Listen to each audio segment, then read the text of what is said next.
This is any Khan. और आज का वैसे ये जो वीडियो रिकॉर्ड करनी थी ये कल करनी चाहिए थी, क्योंकि कल दिन था, लेकिन कुछ डेवलपमेंट ऐसी हो रही थी कि मुझे लगा कि नहीं भाई, इसको एक दो दिन जो है वो वेट कर लेते हैं। लेकिन आज मुझसे वेट नहीं किया गया और मैंने इसको रिकॉर्ड कर दिया।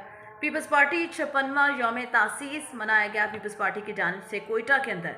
और वैसे तो पीपल्स पार्टी सिंध की जमात है, पाकिस्तान पूरे पाकिस्तान में भी हुकूमत उन्होंने की है, लेकिन उसको वैसे सिंध की जमात कहा जाता है, क्योंकि आसिफ जरदारी साहब, बिलावल भुट्टो या टॉप की जो लीडरशिप है उसका ताल्लुक सिंध से है, तो इसलिए पीपल्स पार्टी को सिंध के साथ जोड़ा जाता है। यौम तासीस एक बड़ा इंपॉर्टेंट डे था, लेकिन पीपल्स पार्टी ने चूज़ किया कोयटा को, यानी बलूचिस्तान को चूज़ किया, और वहाँ पे अपना 56वां यौम तासीस अपने जियालों के साथ, अपने वर्कर्स के साथ उन्होंने मनाया, जो कि अच्छी बात है कि आप जब इलेक्शन लड़ते हैं तो उससे पहले आपको अपनी आवाम के साथ जुड़ना बहुत ज़रूरी होता है। आप अपनी आवाम के साथ जुड़ते हैं, अपना जो अगले इलेक्शन का आपका मंशूर होता है वो आप आवाम तक पहुंचाते हैं।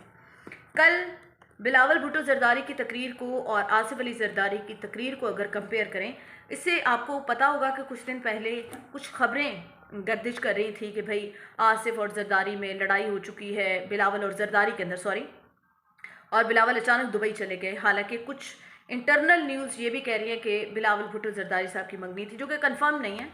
ये एक खबर गर्दिश कर रही है कि उनकी मंगनी थी, उस चक्कर में वो दुबई गए, और उसके बाद फिर आसिफ जरदारी और उनकी फुप्पो फरियाल तालपुर साहबा भी दुबई पहुंच गए, और फिर उसके 2-3 दिन गुजारने के बाद आसिफ जरदारी साहब जो थे वो पाकिस्तान आ गए, और बिलावल भी साथ उनके वापस आ गए।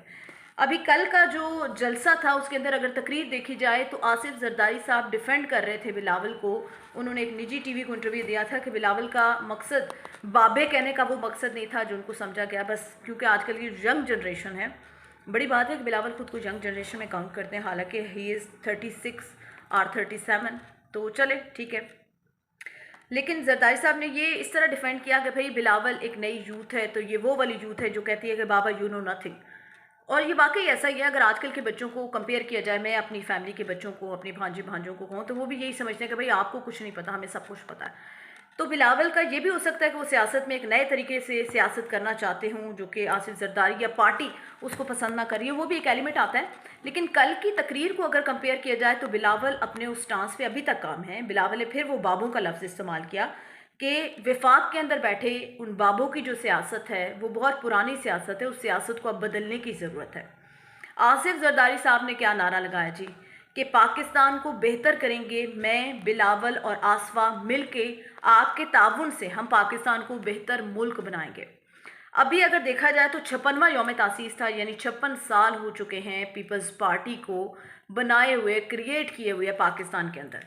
56 साल पहले या 56 साल बिलावल भुट्टो के जो नाना थे जुल्फ़िकार अली भुट्टो शहीद, उनका नारा था रोटी कपड़ा और मकान, सिंध को खुशहाल करेंगे, बलूचिस्तान की महरूमियाँ दूर करेंगे। 56 साल गुजरने के बावजूद बिलावल भुट्टो का भी वही नारा है, रोटी कपड़ा और मकान, बलूचिस्तान की महरूमियाँ ख़त्म करेंगे, बलूचिस्तान के मसाइल हल करेंगे, मैं बलूचिस्तान का हूँ और बलूचिस्तान मेरा। आसिफ जरदारी साहब ने भी यही कहा कि भाई आप मेरे साथ ताउन करें, मैं, बिलावल और आसिफा, यानी जरदारी साहब ने अब नए अपने जो अपनी तरफ से जो नुमाइंदे हैं वो मुकर्रर कर दिए हैं कि आसिफा और बिलावल अब होंगे, अब ये आपके साथ मिलकर बेहतर पाकिस्तान बनाएंगे। मुझे नहीं समझ आती कि इतना क्या मुश्किल है, पाकिस्तान के मसाइल इतने क्या मुश्किल है कि 56 साल गुजर चुके हैं, वो मसाइल हल नहीं हुए, सिर्फ नारा लगाया जा रहा है। बेनज़ीर साहबा 2 दफ़ा हुकूमत करके चली गई, आसिफ अली जरदारी साहब ने हुकूमत की, बिलावल ने भी हुकूमत की है। अगर देखा जाए पीडीएम के अंदर तो बिलावल साहब फॉरेन मिनिस्टर रहे हैं, तकरीबन 1.5 साल का अरसा उन्होंने गुजारा है। उससे पहले भी इत्तेहादी के तौर पे हर जमात के अंदर, हर जो हुकूमत आती थी उसके अंदर पीपल्स पार्टी इत्तेहादी के तौर पे सामने आती थी।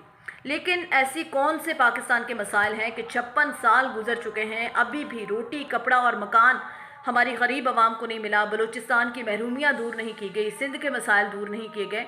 हालांकि आसिफ जरदारी साहब बलूचिस्तान की, मुझे नहीं समझ आई कि अवाम ने उनसे सवाल क्यों नहीं किया कि आप 3 दफ़ा हुकूमत बना के चले गए, 4 दफ़ा कहेंगे बल्कि बिलावल की हुकूमत को भी काउंट करें, तो आपने बलूचिस्तान की महरूमियाँ क्यों नहीं दूर की।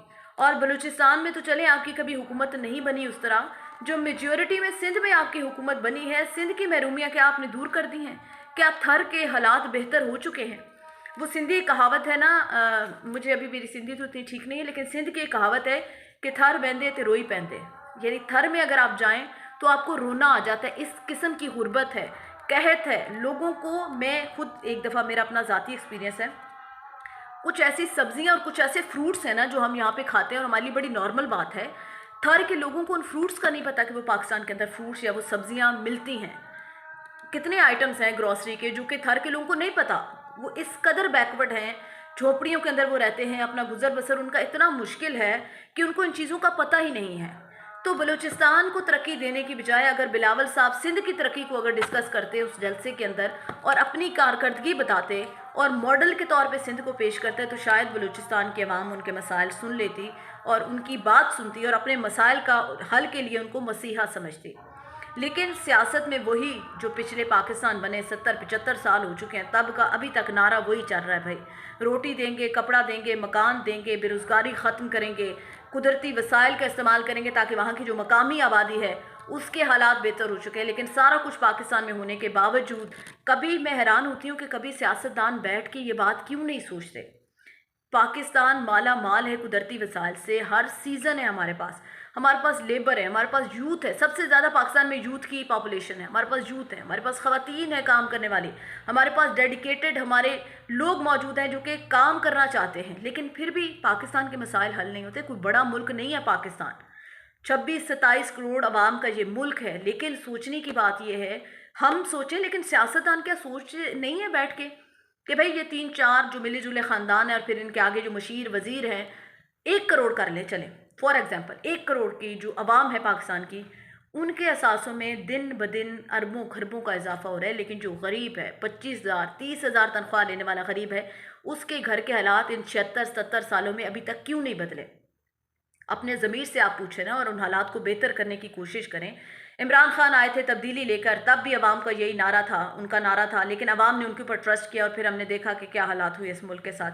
खैर, अभी पीपल्स पार्टी से रिलेटेड ये वीडियो थी, तो जो खबरें गर्दिश कर रही थी कि आसिफ अली जरदारी और बिलावल के अंदर जो है वो किसी किस्म की टेंशन है किसी बात के ऊपर, तो वो टेंशन तो मुझे सिर्फ यही नज़र आई कि बिलावल चाह रहे हैं कि वो अपने तरीके से एक सियासत चलाएं, क्योंकि एक यंग माइंड है बिलावल, उन्होंने दुनिया देखी है, वो अपने लिहाज से सियासत करना चाहते हैं। लेकिन जरदारी साहब शायद वो उसी पुरानी सियासत, उसी पुराने डगर में है कि नून लीग के ख़िलाफ़ नहीं बोलना, इस्टेब्लिशमेंट के ख़िलाफ़ नहीं बोलना, क्योंकि आगे हुकूमत बनाने में यही लोग हमारे काम आएंगे। लेकिन बिलावल उसके अपोजिट चल रहे हैं, जिससे पार्टी लीडरशिप भी है वो भी इख्तलाफ करती हुई नज़र आ रही है। तो ये था बलूचिस्तान का बिलावल भुट्टो जरदारी का सफ़र। केपी के बाद बलूचिस्तान में अभी देखते हैं कि कितनी तब्दीली लेके आते हैं बिलावल और कितनी सीटें वहाँ से निकालते हैं। अभी इलेक्शन तो फरवरी में होने जा रहे हैं और असल अवाम जो है वो ताकत का सरचश्मा अवाम है। अभी देखना है अवाम कितना एतमाद करती है पाकिस्तान पीपल्स पार्टी पर। लास्ट में यही कहेंगे कि अल्लाह पाकिस्तान और पाकिस्तानियों के लिए आसानियाँ पैदा करें। अल्लाह हाफ़िज़।